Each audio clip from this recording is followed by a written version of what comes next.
I wanted to rewrite my will in my son's name, but my neighbor called me. Stop. Come to my place immediately, alone. What she accidentally overheard saved my life. I'm glad you're here with me. Please listen to my story till the end and let me know which city you're listening from. That way I can see how far my story has traveled.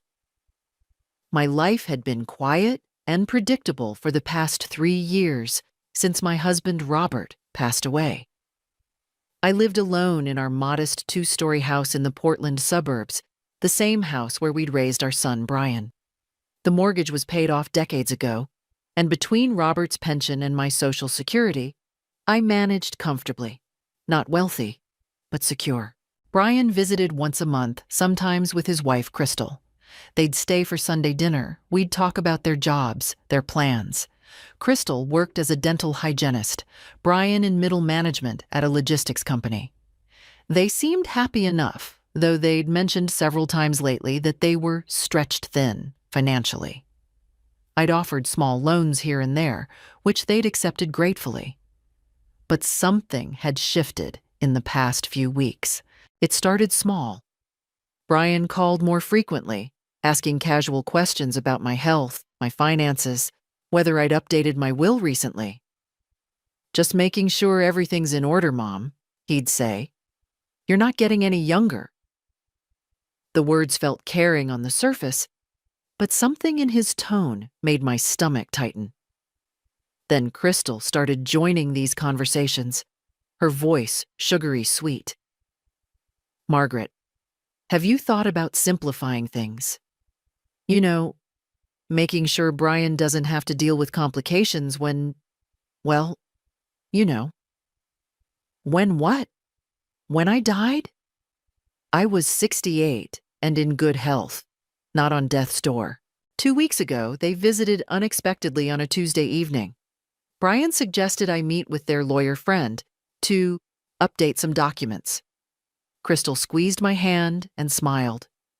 It would give us such peace of mind, knowing you're taken care of. But I already had a will. Everything was going to Brian anyway. He was my only child. What needed updating? I'd noticed other things too. Small things. Crystal asking detailed questions about my medication routine. Brian casually measuring my kitchen, saying something about eventually renovating. The way they'd both started calling me more fragile than I felt, treating me like I was confused when I was perfectly sharp. Last Thursday, Brian brought over a stack of papers. Just some estate planning stuff, Mom. Sign here, here, and here. I'd started to reach for my reading glasses when something stopped me. Why the rush? Why couldn't I read them properly first? Let me look these over, I'd said. I'll sign them next time you visit. The temperature in the room had dropped. Crystal's smile had frozen on her face. Brian's jaw had clenched. It's really just standard paperwork, he'd said, his voice tight. Nothing complicated. But I'd held firm. They'd left earlier than usual, and I'd felt their disappointment like a cold fog. That was 5 days ago. Since then, Brian had called twice daily, pressing me about those papers. Have you looked them over yet? When can we come get them signed? The urgency felt wrong. Everything felt wrong. This morning, I'd finally made a decision. I was being paranoid, I told myself. Brian was my son, my only child. Of course he had my best interests at heart. I was probably imagining things, letting loneliness twist normal concern into something sinister. I'd picked up the phone to call him, to tell him to bring the papers back, that I'd sign them. I'd started dialing when my cell phone rang. It was Donna, my neighbor from 3 houses down. Margaret. Her voice was strange, breathless, urgent. Stop whatever you're doing. Don't sign anything. Don't call Brian. Come to my house right now, alone. This is urgent. Please. My hand had frozen on the phone. Donna, what? Now, Margaret, come right now, and don't tell anyone you're coming here. She'd hung up. I'd stood in my kitchen, my heart pounding. Donna was 72, a retired school teacher, sensible and calm. I'd never heard that tone in her voice before, that mixture of fear and determination. What could she possibly know? I'd looked down at my phone, at Brian's number still displayed on the screen. My finger had hovered over the call button. Then I'd set the phone down, grabbed my purse, and walked out my back door. The three-house walk to Donna's had felt like miles. What had she heard? What did she know? And why did my hands shake as I knocked on her door? When she'd opened it, her face was pale. She'd pulled me inside quickly, locked the door behind us, and led me to her kitchen table. A cup of tea sat waiting, still steaming. "Sit down, Margaret," she'd said quietly. "What I'm about to tell you is going to break your heart, but it might just save your life." Donna's hands trembled as she poured herself tea. She didn't look at me directly at first, just stared at the steam rising from her cup. "Yesterday afternoon," she began slowly, "I was in my backyard, trimming the roses along the fence line. You know how the bushes are overgrown there, right up against your property. I wasn't trying to eavesdrop, Margaret. You have to believe that." "What did you hear?" My voice came out as a whisper. She took a deep breath. "Brian and Crystal were in your backyard. I heard them through the fence. They must have thought you were inside, couldn't hear them. They were arguing, but keeping their voices low." She finally met my eyes. "Margaret, Brian said once she signs the new will and the power of attorney, we'll have about 6 months, maybe less." And Crystal said, "6 months until what?" And he said, she stopped, her eyes filling with tears. "Tell me." "He said, until we can make it look natural. Old people fall all the time. They forget to turn off the stove. They take the wrong medication. It happens." The kitchen tilted. I gripped the edge of the table. "Crystal asked about the money," Donna continued, her voice breaking. "She said, but the house is only worth about $400,000. That's not enough to solve our problems." And Brian said, "It's not just the house. There's the life insurance, $250,000, plus her savings and investment accounts. She's been careful her whole life. My father's pension included a survivor benefit she never touched. We're talking close to $900,000 total, maybe more." $900,000. I'd been careful, yes, frugal. Robert and I had saved, invested modestly, lived below our means. We'd wanted security. We'd wanted to leave Brian something. "There's more," Donna said quietly. "Crystal said something about how you were too healthy and that the papers needed to be signed first so they'd have control. Brian said the new will cuts out any other beneficiaries.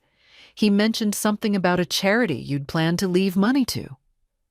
And the power of attorney would let them access everything immediately if you became incapacitated.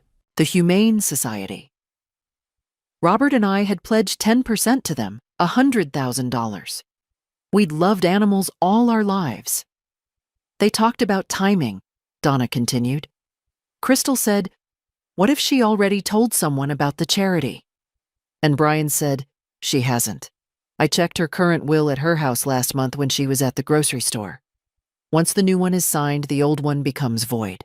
He'd been in my documents, in my private papers, searching through my things. My son, my baby boy, who I'd rocked to sleep, who I'd nursed through childhood illnesses, who I'd put through college working double shifts as a waitress because Robert's salary only stretched so far. That little boy was planning to kill me for money. The tears came then, hot and bitter. Donna moved her chair beside mine and held my hand while I sobbed. How long did I cry? 10 minutes? 20? When the tears finally slowed, I felt hollow, carved out. "What do I do?" I asked. "We call the police." "And tell them what? That my neighbor overheard a conversation through a fence? That my son was discussing hypotheticals?" I shook my head. They'd call it a misunderstanding. There's no proof, no recording. It's my word, your word, against his. Then what? I was quiet for a long moment, my mind working through the shock and grief. I need to think clearly. I need to know exactly what I'm dealing with. Margaret, if I confront him now with no proof, he'll deny everything. He'll say you misheard, or that he was joking, or discussing a movie plot. And then he'll know I'm suspicious. He'll know I know. I looked at her. And if he's really planning what you heard, desperate people do desperate things. The fear was there, cold in my chest. But something else was building too. Something harder. I need to see those papers he wanted me to sign. I need to understand exactly what the plan was. How will you do that? I'll call him. I'll say I'm ready to sign. I'll tell him to bring them over. I stood up, steadying myself against the table. But I won't sign them. I'll read every word. And I'll make copies before he leaves. And then? Then I figure out how to protect myself, how to prove what he's planning, and how to make sure he can't hurt me. Donna studied my face. You're sure you want to do this? Maybe you should just disappear, stay with friends, cut him off. He's my son. The words hurt to say. And whether I disappear or not, he's shown me who he really is. I need to know the full truth. I need to stop him, not just run away. I pulled out my phone. My hand was steadier now. It was time to start fighting back. I called Brian from Donna's kitchen, putting the phone on speaker so she could hear. Mom? He answered on the first ring. Is everything okay? Everything's fine, honey. I've been thinking about those papers you brought over. I'm sorry I was difficult about it. You're right. I should have everything in order. A pause. Then his voice, careful, measured. So you've looked them over? I'd like to. Could you bring them by tomorrow morning? Say 10 o'clock? I'll sign them then. Tomorrow? Eagerness crept into his tone. I could come by today, Mom. This evening even. No need to wait. Tomorrow is better. I have a hair appointment this afternoon. A lie, but believable. 10 o'clock? Sure, Mom. 10 o'clock. That's great. Really great. He sounded almost relieved. I'll bring Crystal too so she can witness the signatures. Of course he would. After I hung up, Donna and I made a plan. She'd come over at 9:30 before Brian arrived. We'd photograph every page of every document. Then I'd read them carefully while appearing to just skim. I wouldn't sign anything, not yet. I'd tell Brian I wanted my own lawyer to review them first, a reasonable request that he couldn't refuse without looking suspicious. That night, I barely slept. I kept thinking about Brian as a child, his gap-toothed smile, the way he'd hug me after school, the pride in his eyes at his college graduation. When had it changed? When had money become more important than his mother? Or had I simply never seen who he really was? The next morning, I dressed carefully. Neat slacks, a cardigan. I wanted to look competent, clear-headed, not like someone who could be pushed around or confused. Donna arrived at 9:30 sharp, camera ready. We set up her phone on a stack of books on the kitchen counter, angled to capture the table where I'd lay out the documents. At exactly 10 o'clock, Brian's car pulled into my driveway. Crystal was with him. Through the window, I watched them walk to the door, both of them smiling. Crystal carried a small pastry box, my favorite croissants from the bakery on Morrison Street. How thoughtful, how perfectly manipulative. Morning, Mom. Brian kissed my cheek. He smelled like his father's cologne. Had he done that deliberately?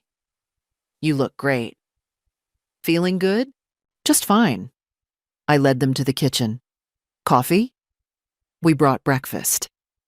Crystal set down the pastry box, her smile bright. We're just so happy you're doing this, Margaret. It really does make things so much simpler. Brian pulled a manila folder from his messenger bag. I made you a copy of everything to keep. This set is for signing. He spread papers across my kitchen table. Power of attorney, new last will and testament, healthcare directive, beneficiary designation forms for my bank accounts. I picked up the will first, putting on my reading glasses. Behind me, Donna's phone was recording everything. It's pretty straightforward, Brian said, leaning over my shoulder. Everything goes to me, which is what you always wanted anyway. We just clarified some language about the estate execution process, made it more efficient. I read slowly, and there it was, on page 3. All previous wills, codicils, and testamentary dispositions are hereby revoked. The carefully worded language removing the Humane Society bequest, buried in legal terminology. A casual reader might miss it. They'd been counting on me to miss it. The power of attorney was worse. It granted Brian immediate authority over my finances, my healthcare decisions, my property. It didn't require any doctor's certification of incapacity, just his word that I was unable to manage my affairs. This is very comprehensive, I said slowly. That's good, right? Crystal's voice was honey-sweet. Comprehensive means protected. It means you'd have complete control over everything I own. A beat of silence. Brian laughed, but it sounded forced. Mom, I'm your son. Of course you trust me.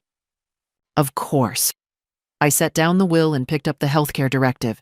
This one made my blood run cold. It authorized Brian to refuse any life-saving treatment on my behalf, to discontinue life support, to make all end-of-life decisions. If I fell down the stairs, as Brian had so casually suggested to Crystal, and ended up in the hospital, he could simply let me die. Refuse surgery. Refuse intervention. It would all be legal, documented. His right as my healthcare proxy. I need my lawyer to review these, I said quietly. The temperature in the room dropped. Your lawyer? Brian's smile tightened. Mom, this is standard estate planning. You don't need... I need my lawyer to review them. I kept my voice firm. It's my signature, my assets. I'd be foolish not to have professional advice. Crystal's eyes narrowed. We used a professional to draw these up. Our lawyer friend. Then my lawyer will confirm everything is in order, and I'll sign next week. I began stacking the papers. I'll make an appointment this week. Mom? Brian's voice had changed, harder now.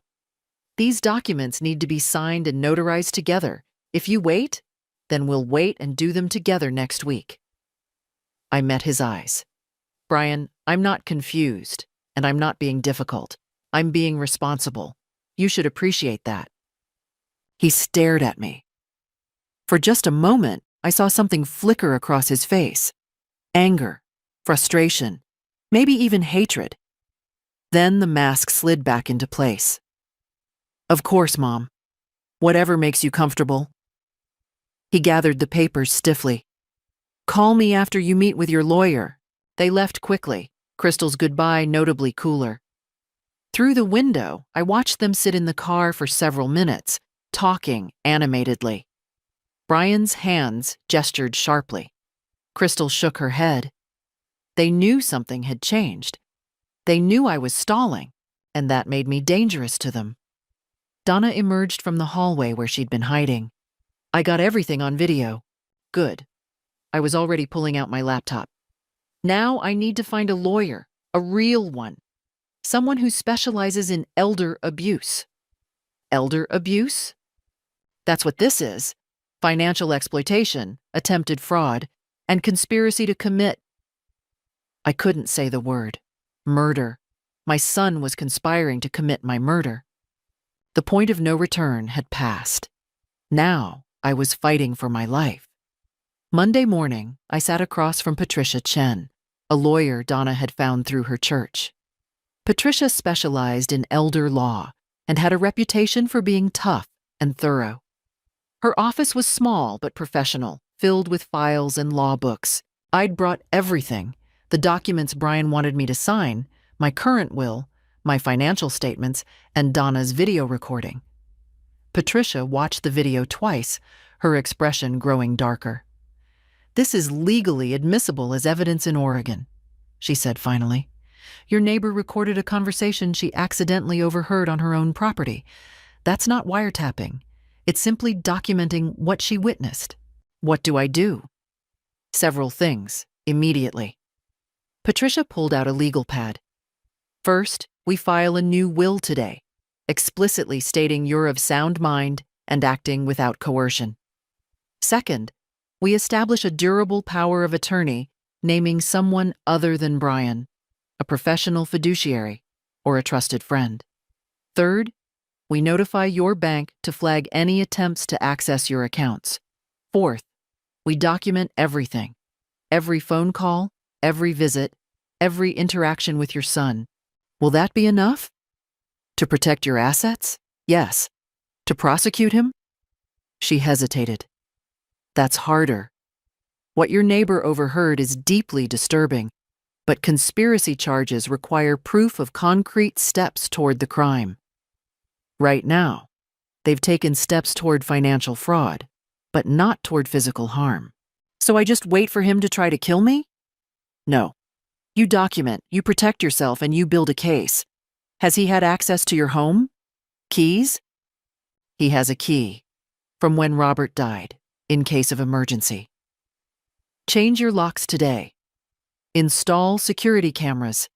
Let me draft a cease and desist letter establishing boundaries. No more unexpected visits. No more pressure to sign documents. If he violates that, it strengthens our case." We spent 3 hours in her office. By the end, I'd signed a new will leaving 10% to the Humane Society, as Robert and I had always planned, with the remainder to Brian, only if he survived me and had not been convicted of any crime against me or my estate. A poison pill clause, Patricia called it. I'd appointed Donna as my healthcare proxy. I'd authorized Patricia to notify Adult Protective Services of the situation. "This will make him very angry," Patricia warned. "When he learns you've lawyered up, that you've blocked his access, he may escalate. These situations can become dangerous. He was already planning to kill me." "Yes, but now he'll know you're aware. That changes his calculations." She handed me a business card. "This is a detective I've worked with before. Former Portland PD, now does private investigation. Call him. Have him install cameras. Do a security assessment. And Margaret? Don't be alone with your son. Not anymore." I left her office feeling both empowered and terrified. The fear was real. My son wanted me dead. But at least now I was fighting back. The locksmith came that afternoon. New deadbolts, new keys. The security company came the next morning. Cameras at the front door, back door, covering the driveway. A Ring doorbell. Motion sensors. Brian called 3 times that week. I didn't answer. He left voicemails, each one progressively more strained. "Mom, just checking in. Call me back?" Then, "Mom, I'm worried about you. Please call." Finally, "Mom, this is getting ridiculous. What's going on?" On Friday, he showed up at my door. I watched him on the Ring camera, watched him try his key in the lock. When it didn't work, confusion crossed his face, then anger. He rang the doorbell insistently. I opened the door but left the chain on.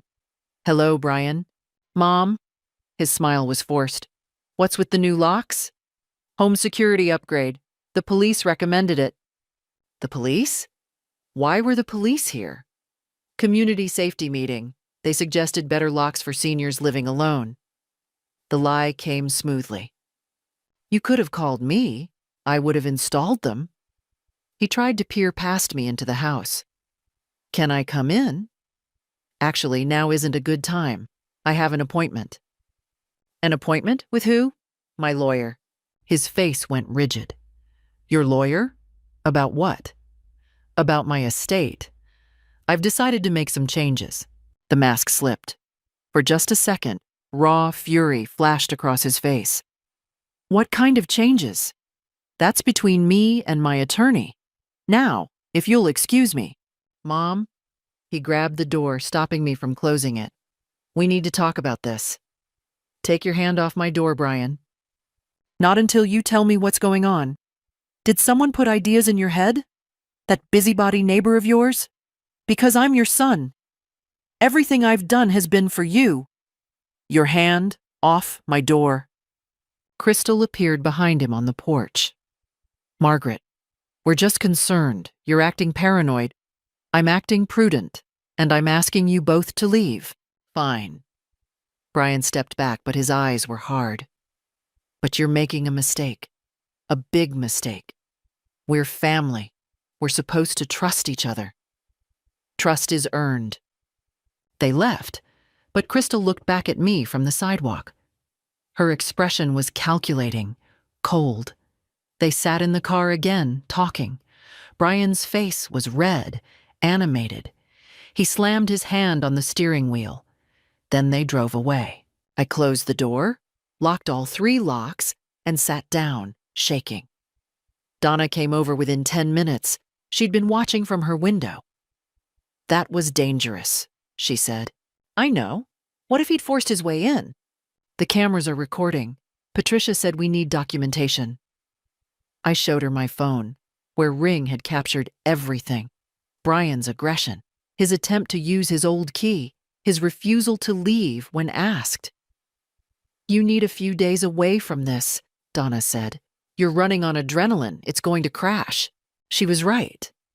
I felt like I'd been holding my breath for a week. That night, I barely ate. I kept checking the cameras, expecting to see Brian's car return. He didn't come back that night. But I knew he wasn't done, and I knew I needed to be ready for whatever came next. For 3 days, I heard nothing from Brian. No calls, no visits, no angry voicemails. The silence felt ominous, like the quiet before a storm. I took Donna's advice and rested. I read books. I tended my garden. I tried to process the impossible reality. My son, my only child, wanted me dead for money. On the 4th day, Wednesday morning, a massive flower arrangement arrived at my door. 24 roses, white and pink, with a card. Mom, I'm sorry, I love you. Can we start over? Brian. I photographed the arrangement, the card, everything. Then I called Patricia. Classic manipulation tactic, she said. Love bombing after aggressive behavior. Testing if you'll soften. What should I do? Don't respond. Let him wonder. That afternoon, a delivery driver brought a gift basket from the gourmet store downtown. Cheeses, crackers, chocolates, wine. Another card. Thinking of you. Please call me. B. I didn't open the food. Patricia had warned me that desperate people sometimes resort to poisoning, though she said it was rare. Still, I wasn't taking chances. The basket went directly to Donna's garage, untouched. That evening, my phone rang. Not Brian, Crystal. Margaret? Her voice was warm, concerned. I hope you got the flowers. Brian's been so worried about you. I said nothing. He thinks maybe you're upset about something. He can't sleep, Margaret. He loves you so much. Whatever's bothering you, can't we talk about it? There's nothing to discuss, Crystal. But there clearly is. You changed your locks. You won't see your own son. He's devastated. A pause. Margaret, I know relationships can be complicated, but Brian has always put you first. Always. Don't you think he deserves a chance to understand what's wrong? I'm fine. I just need space right now. Space from your family? Her voice sharpened slightly. That's not like you. Has someone been filling your head with ideas? Because I have to tell you, isolating yourself from family is a classic sign of what? Well, cognitive decline, paranoia. It happens with age, Margaret. Brian's worried you might be experiencing some confusion. Rage flashed through me, white hot. She was trying to paint me as senile, setting up a narrative. I'm 68 years old, Crystal. I'm not confused, and I'm not paranoid. I'm making informed decisions about my life and my estate. That's my right. Of course it is, but this conversation is over. Don't call me again unless I call you first. I hung up before she could respond. My hands shook with anger. They were already building their defense, their excuse. She was confused. She was declining. We were just trying to help. The next day, Thursday, I found support in an unexpected place. I'd mentioned my situation to my friend Eleanor at our weekly book club. Kept it vague, just said I was having family difficulties. Eleanor had pulled me aside afterward. I went through something similar 5 years ago, she'd said quietly. My daughter and her husband tried to convince me to sign over my house. Said they'd take care of me. I'm so glad I didn't. They divorced 2 years later, and I would have lost everything. What did you do? Got a good lawyer like you did. Set boundaries. It was the hardest thing I ever did, but it saved me. She squeezed my hand. If you need anything, someone to stay with you, a witness for meetings, anything, call me. You shouldn't go through this alone. Having Eleanor's support steadied me. I wasn't being crazy or cruel. I was protecting myself like any reasonable person would. Friday brought another delivery. A framed photo of Brian as a child, sitting on my lap at his 5th birthday party. Both of us laughing, cake on our faces. The note said, "Remember when things were simple? I miss you, Mom." The photo was meant to break me, to remind me of the sweet child he'd been, to make me doubt what I knew he'd become. I looked at that photo for a long time. I did remember that day. I remembered every sacrifice I'd made for that little boy, every double shift, every missed event with friends, every penny saved, and I remembered Donna's voice. He said, "Until we can make it look natural, old people fall all the time." That little boy was gone. Or maybe he'd never existed the way I'd thought. I put the photo in a drawer and closed it. That night, Patricia called. The cease and desist letter was delivered to Brian today. It formally notifies him that he's not to come to your house unannounced, not to pressure you about estate documents, and not to contact you except through me or by your invitation. How will he react? Honestly, probably not well. People like your son, controlling people who feel entitled to your assets. They don't like boundaries. They see them as attacks. She paused. Margaret, I need you to be very careful this weekend. Promise me you won't be alone with him. I promise. And keep documenting everything. Every gift, every call, every message. It's all part of the pattern we're building. After we hung up, I sat in my quiet house, my doors locked, my cameras recording. Outside, twilight settled over the neighborhood. Everything looked peaceful, normal. But I knew better now. The calm was temporary. Brian and Crystal were regrouping, planning their next move. And I needed to be ready. They came Sunday morning, unannounced. I was in my garden, pruning roses, when I heard the car door slam. I looked up to see Brian and Crystal walking up my driveway, both dressed nicely, church clothes, though I knew they didn't attend church. Brian held up his hands in a peaceful gesture as he approached. Mom, please. Just 5 minutes. We need to talk. You received the letter from my attorney. That's exactly what we need to talk about. He stopped a respectful distance away. Can we come inside, please? Every instinct said no. But Donna was watching from her window.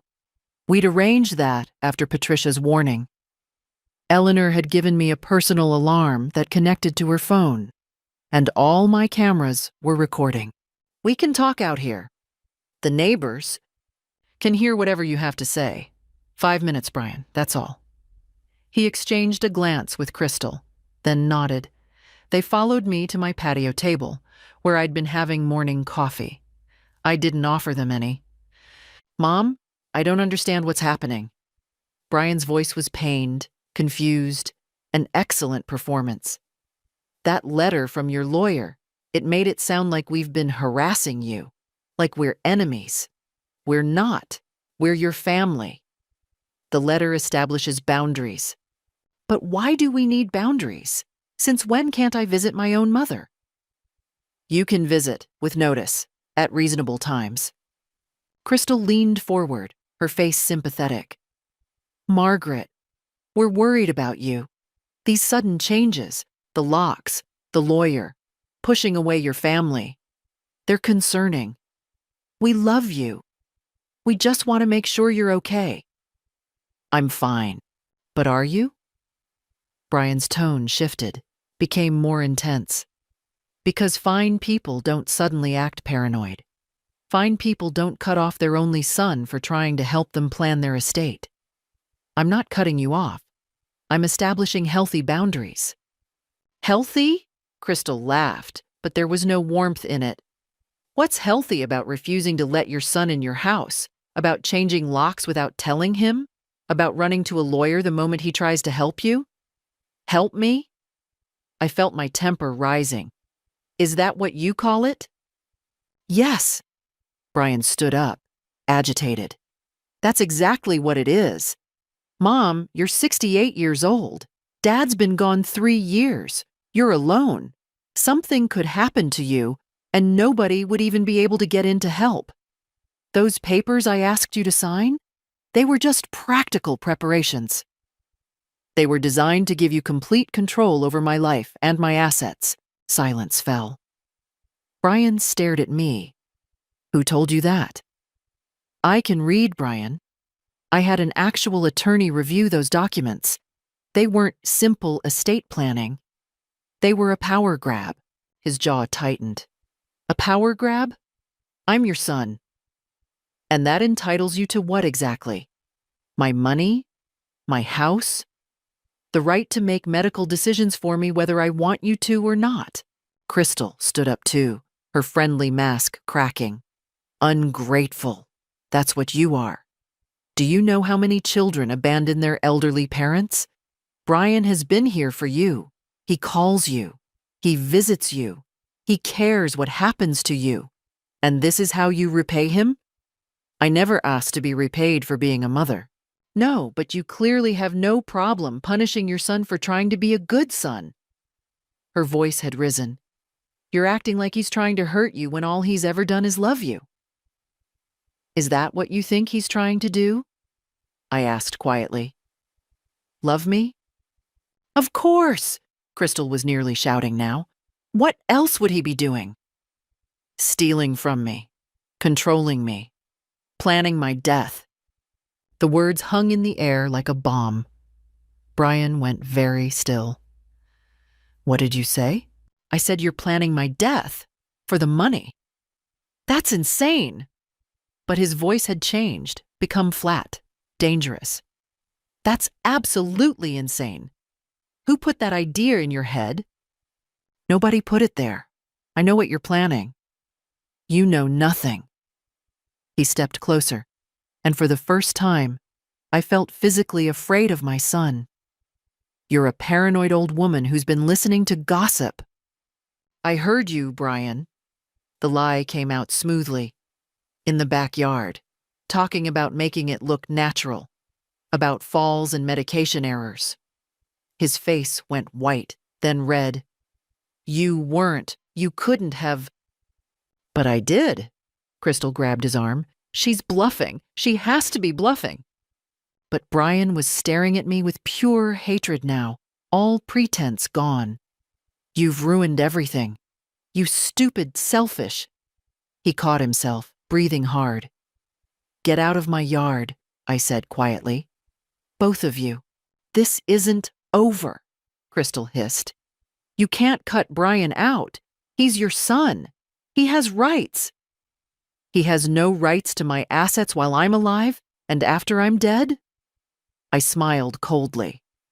Well, My new will is very clear about what happens if anyone contests it or if I die under suspicious circumstances. Every penny goes to charity. Brian's hands clenched into fists. For a moment, I thought he might actually hit me. Then Crystal pulled him back. Let's go. She's not worth it. They stormed to their car. Brian slammed the door so hard I heard it from the patio. They sat there for a long moment, both of them yelling at each other before peeling out of my driveway. I sat down, my legs shaking. My heart pounded so hard I felt dizzy. Donna was at my door within seconds. I called the police. I watched the whole thing. He threatened you. No, no police. Not yet. I needed to think. He didn't actually threaten me. He just got angry. Margaret, we need more, Donna. We need enough to make charges stick. I pulled out my phone, sent the ring footage to Patricia. But now we have them showing their real faces. Now we have proof of their hostility. Now the real war had begun. Patricia called an emergency meeting for Monday morning. She'd reviewed all the footage from Sunday, listened to the audio recording. Her expression was grim. This escalation is exactly what I was afraid of, she said.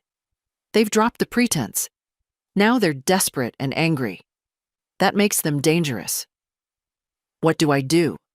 We go on offense. I've been in contact with that detective I mentioned, Tom Bradley. He's been investigating your son since last week. Financial records, social media, background.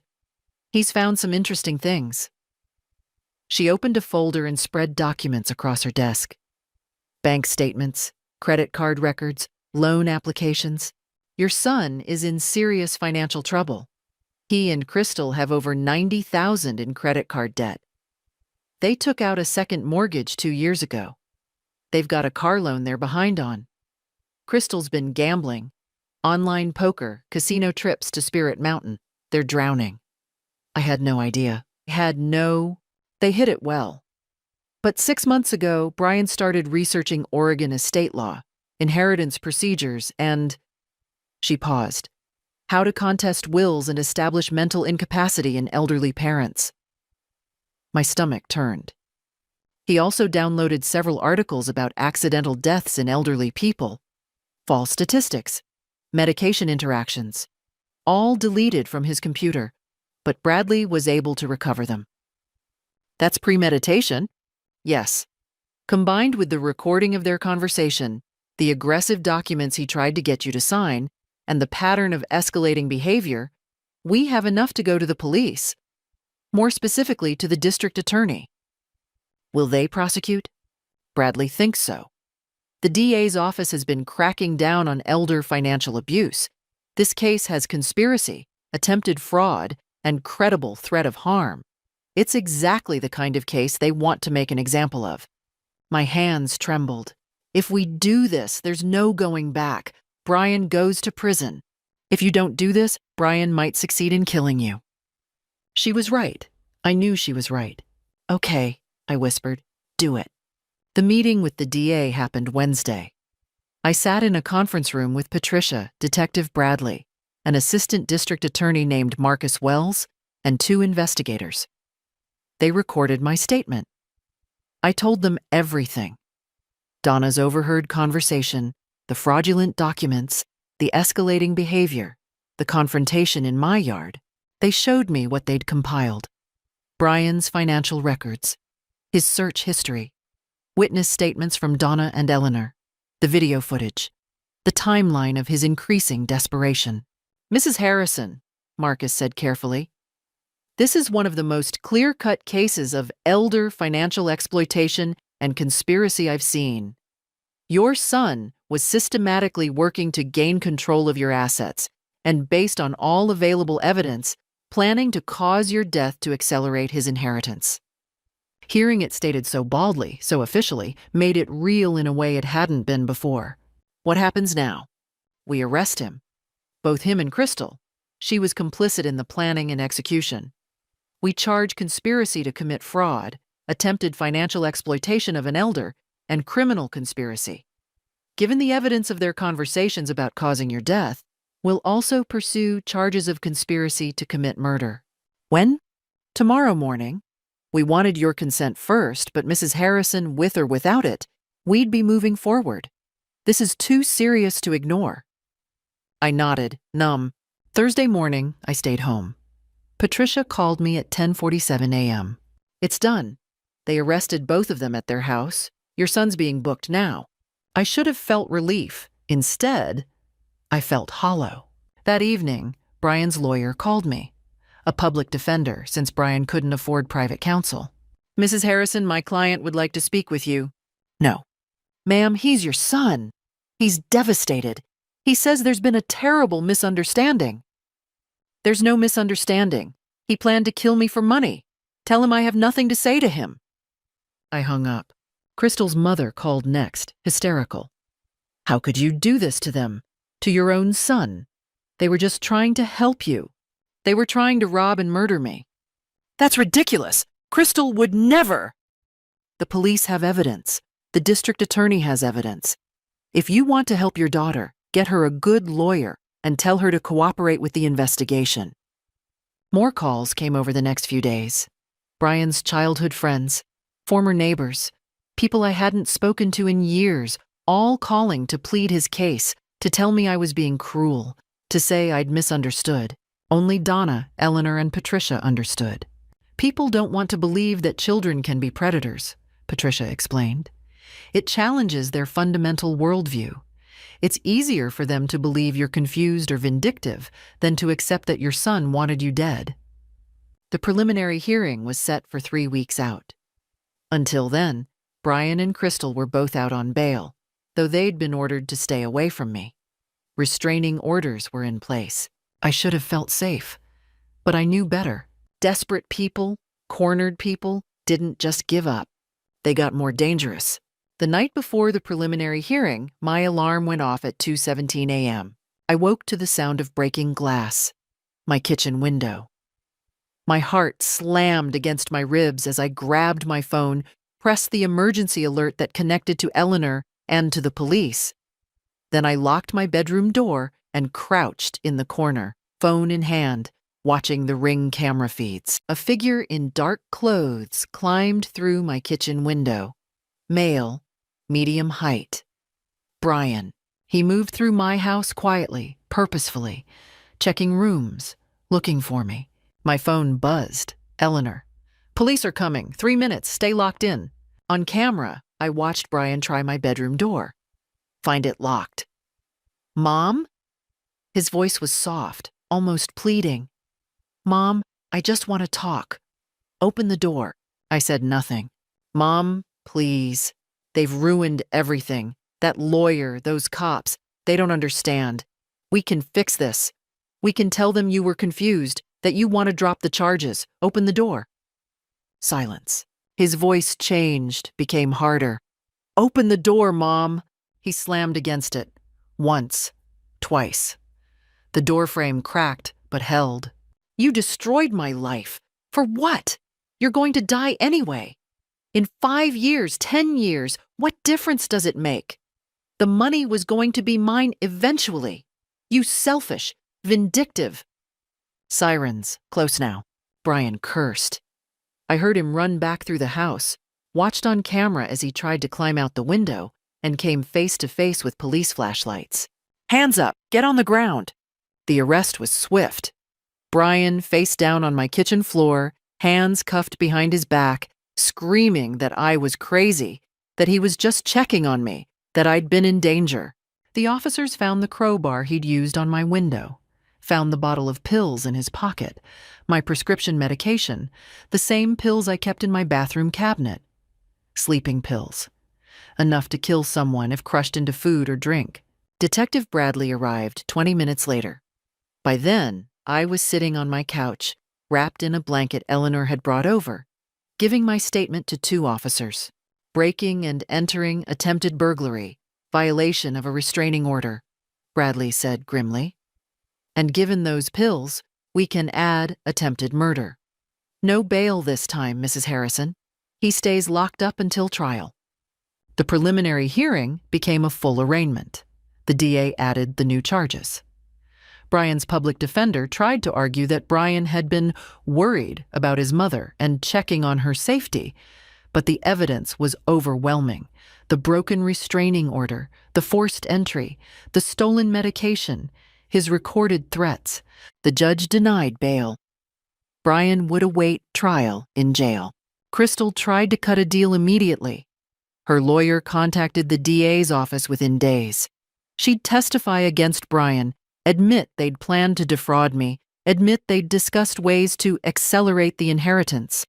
In exchange, she wanted reduced charges. Marcus Wells called me to ask my opinion. "What do you think she should get?" he asked. "The truth," I said. "Whatever reflects what she actually did. She was complicit in planning to steal from me and kill me. I don't care if she testifies or not. I want her to face real consequences." No mercy? None. Crystal ended up pleading guilty to conspiracy to commit financial fraud and conspiracy to commit murder. She got 8 years, with possibility of parole after 5. Brian went to trial. His defense was that he was in debt and desperate, but never actually planned to hurt me. His lawyer tried to paint me as paranoid, tried to suggest Donna had misheard the backyard conversation, tried to explain away the search history and the documents as just research. The jury deliberated for 3 hours. Guilty on all counts: conspiracy to commit financial fraud against an elder, attempted financial exploitation, conspiracy to commit murder, and attempted murder for the break-in. The judge, a woman in her 60s with steel gray hair, looked at Brian with cold disgust during sentencing. "Mr. Harrison, you targeted the woman who gave you life, who sacrificed for you, who trusted you. You saw your mother not as a person, but as an obstacle to money you felt entitled to. You researched ways to kill her and make it look natural. You attempted to steal her autonomy, her assets, and ultimately her life. This court finds you to be a danger to society and to your victim specifically. 25 years, no parole eligibility for 15. Brian's face crumpled. He looked at me across the courtroom, and for just a moment, I saw the little boy I'd raised. Then his expression twisted into rage. "This is your fault!" he screamed as they led him away. "You're supposed to love me! You're my mother!" "I do love you," I said quietly, though I wasn't sure he heard. "That's why this breaks my heart. But I love myself more." The courtroom doors closed behind him. It was over. 6 months after the trial, I stood in my newly renovated kitchen. The window Brian had broken had been replaced with impact-resistant glass, the whole frame reinforced. The house felt like mine again. I'd made other changes too. The master bedroom was now a reading room. I'd moved into the smaller bedroom with the better morning light. I'd adopted 2 cats from the Humane Society. Gray tabbies named Luna and Soul. The house felt alive again, full again, but in a better way. The life insurance I'd maintained on myself had been canceled the day after Brian's arrest. No point in providing motive to anyone else. I'd updated my will again with Patricia's help. The Humane Society would get half. The other half would be split between scholarships for first-generation college students and a women's shelter. Brian was explicitly excluded. Not a penny would go to him even after release. Oregon law allowed it, especially given his conviction. My days had settled into a peaceful rhythm. Mornings in the garden, lunch with Eleanor or Donna, book club twice a month, a watercolor class I'd started at the community center. Simple things, good things. I'd finally started seeing a therapist, Dr. Rebecca Morrison, who specialized in family trauma. The grief was real. Mourning not just the son I'd thought I had, but the relationship I'd believed existed. Some days were harder than others. "You're allowed to love him and protect yourself from him," Dr. Morrison had told me. Those aren't contradictory. They're both true. I kept no photos of Brian displayed, but I hadn't destroyed them either. They were boxed in the attic. Maybe someday I'd look at them again. Not yet. Eleanor and I had grown close through all of this. She understood in a way few others could. We took trips together, a weekend to the coast, a week in San Francisco. I was rediscovering independence, joy, possibilities. Donna remained my closest confidant. We had coffee every morning, either at her kitchen table or mine. Luna and Sul loved her. Sometimes we talked about Brian, sometimes we didn't. She never said, "I told you so," though she would have been entitled to it. The neighborhood had largely moved on from the scandal. At first, there'd been gossip, stares, awkward silences when I walked to the mailbox. But time passed. Other dramas emerged. Most people now just saw me as Margaret, the quiet woman with the cats who grew beautiful roses. Some former friends had sided with Brian, believed his story that I was cruel or confused. I'd lost those relationships. It hurt, but Dr. Morrison helped me see it as natural selection. People who couldn't believe a son would victimize his mother weren't safe people for me anyway. New friends had emerged. Other women from book club who'd had their own family difficulties. A widower from watercolor class who'd been estranged from his children over his decision to remarry. Survivors recognized each other. I heard about Brian and Crystal through Patricia, who kept track of their situations through professional channels. Brian was in Oregon State Penitentiary. He'd been written up twice for fighting in the first 3 months. He'd refused several invitations to family counseling programs. His cellmate had told a guard that Brian spent most of his time raging about the injustice of his situation, blaming me, blaming the system, blaming everyone but himself. He'd written me letters, 3 of them. Patricia had screened them first. They'd been full of justifications, accusations, and demands. "You owe me" appeared in all 3. I'd read them once and filed them away. I never responded. Crystal had ended up at Coffee Creek Correctional Facility. According to her mother, who'd called me once, I'd listened politely but briefly. Crystal had found religion in prison and was attending every Bible study and chapel service available. Her mother seemed to think this should earn her early parole. I'd wished her well and hung up. Crystal's addiction to gambling had apparently been severe. Her mother had discovered that Crystal had stolen jewelry and money from family members before the attempted fraud against me. The family had been in denial. Now they couldn't avoid it. She'd be eligible for parole in less than 4 years. When that hearing came, I would attend and give a statement. I would make sure the parole board understood exactly who she was and what she'd done.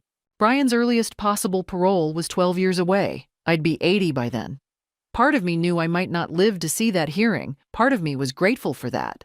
The money I'd saved my whole life, the money Brian had wanted so desperately, was being put to actual use. I'd started making donations to causes Robert and I had cared about. The Humane Society had named a cat adoption room after us. The college scholarship had already sent 2 students to university. I was spending some on myself, too. The trips with Eleanor, the art classes, small luxuries I'd always denied myself. What good was security if you never enjoyed it? On Luna's recommendation, I'd started volunteering at a senior center, teaching basic computer skills to other elderly folks. One woman, Martha, had started asking me about estate planning after her son had begun pressuring her about money. I'd given her Patricia's card immediately. "Don't wait," I'd told her. "Trust your instincts."